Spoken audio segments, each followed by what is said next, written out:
1D Girl here. Probably going to be a one-of-a-kind video acting as both two different tests and as a gift for a good friend of mine. I do want to make other video essay style videos after this one, so you know what, I'll just get to it. World of Goo, one of those games that kind of just came and went till Tomorrow Corporation made a sequel 15 years after its release, which honestly could just be a topic for its own video. World of Goo has basically been with me for my entire life, even at a young age. A lot of weird memories of the game. I was writing a different script as my testing grounds of making video essay content about World of Goo.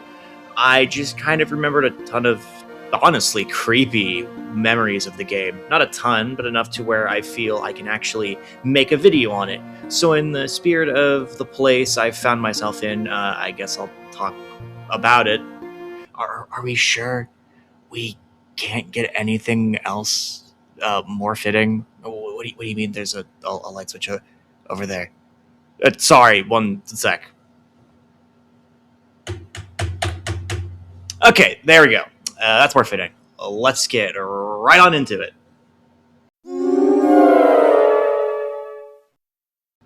If you're at all familiar with the modding side of the World of Goo community, you're probably familiar with only level mods, just adding a button to play in the level of the level in Chapter 1 in the sky of the chapter.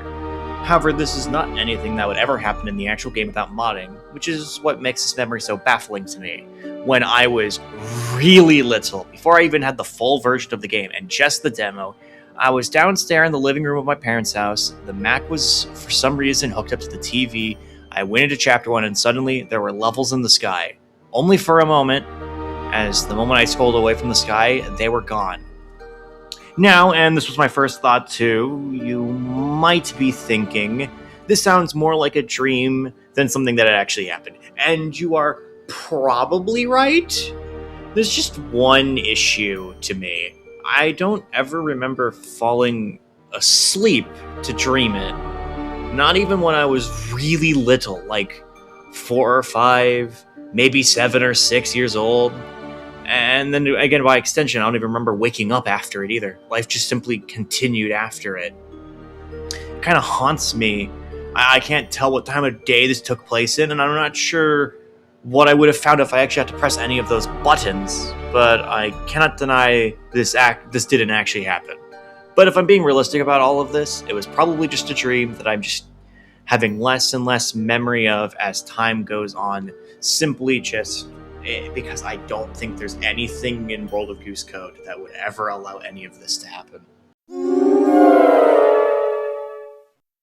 For those unaware, there was a planned 6th chapter called The Moon, but was scrapped. It is still actually on the world map, but it's hard-coded to both never properly load, even if there is data, and never actually appear on the world map. Of course, with hacking, you can just copy the button, and it'll show up, but again, clicking on it will simply crash the game, as it's both hard-coded not to load, and there isn't data present anyways. But what if there was?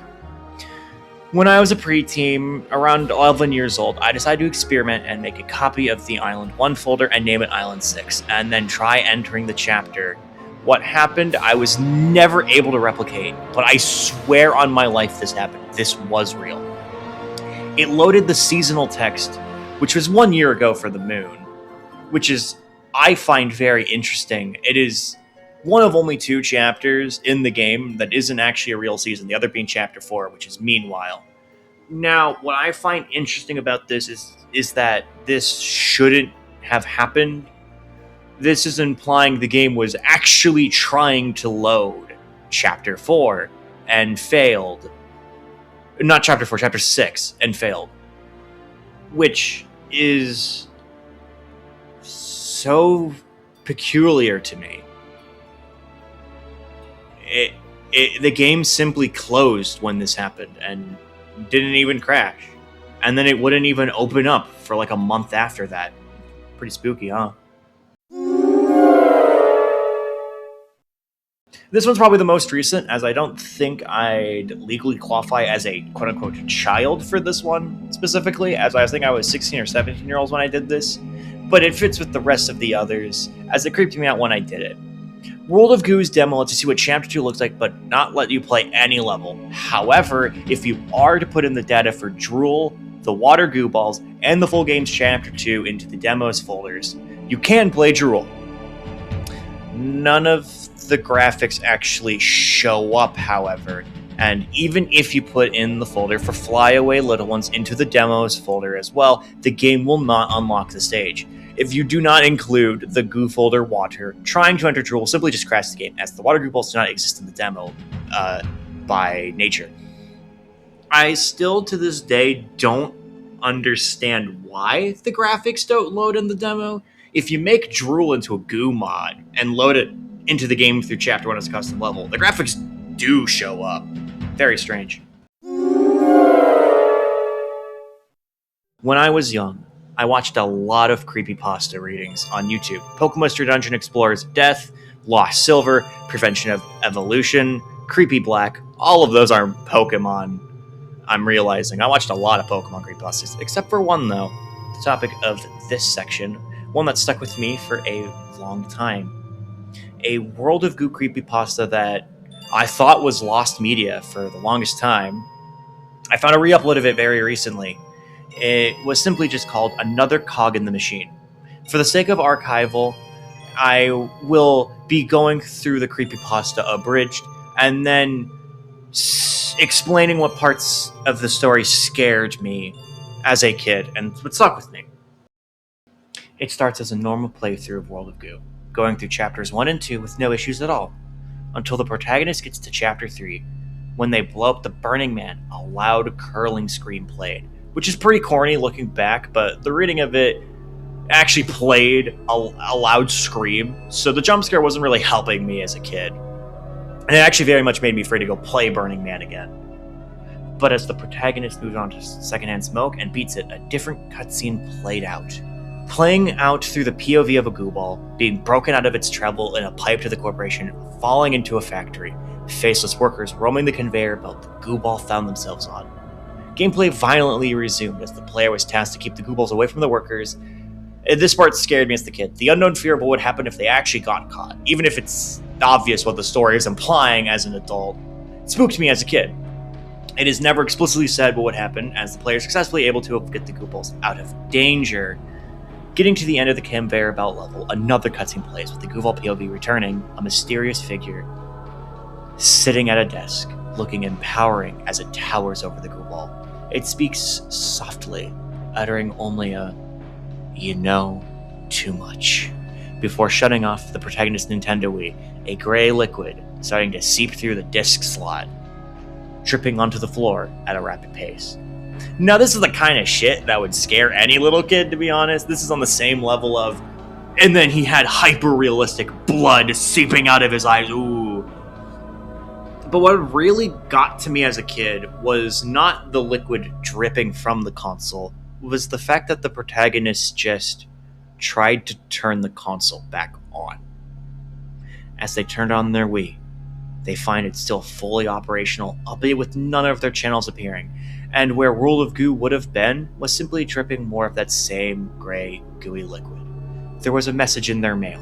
The protagonist goes to check it out, as their feet start to get covered in the gooey liquid. Reading the note reads, "This is a letter of termination. Your services are no longer required. Nobody will remember who you are. You are nothing more than a common folk who saw too much. Now, you'll just be another cog in the machine. The Sign Painter." As a kid, I don't know what termination meant, but it left a fear that any termination notices equaled death because of what the rest of the note obviously said and followed with. The story continues with the flowing of Goo covering the protagonist, ending with a chilling "this is what you get for being freaking bored," haunting my dreams for years to come. Something about that last line feels familiar, though. When my father and brother had gone World of Goo for the Wii, I remember them having made it to Chapter 4, but it was empty. No levels, no water, no particles. It was strange. What I find more strange is when this happened, and what my brother and father said about these events. This was before we had gotten the game for PC, so I could not have known what Chapter 4 even looked like, but neither of them have any memory of making it to Chapter 4. It's the same age. I was around, maybe 6 or 8 years old maybe even younger. I think this was even younger than that, but they have no memory of it.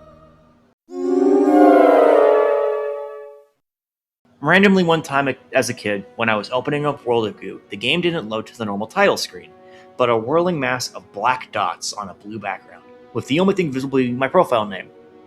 This only happened once and forgot all about it till it happened again during high school. It spooked me as a kid, but I found it fascinating that it was actually once that happened to me as a teenager, so I'm only really bringing this up to document such an obscure glitch in World of Goo history, as I don't really have much more to say on it other than it's pretty cool. I think it's caused by an error in the game not properly booting up somehow. I'm not sure why it happens. I'm not able to replicate it myself, but I find it very fascinating, and I'm hoping that this helps people who didn't know about it originally and had it happen to them feel validated that it wasn't just your imagination making it up, but it was actually real. World of Goo is a game that means a lot to me, and I wanted to share some of these unique experiences I had with the game as a child. I hope you found some of this interesting, and I hope you enjoyed this sort of quote-unquote tribute. That feels awkward, considering Midnight Crick is still very much alive. I just wanted to pay homage to a person that very much inspires me, so much so. So in the wise words of Midnight Crick himself, have a fungus.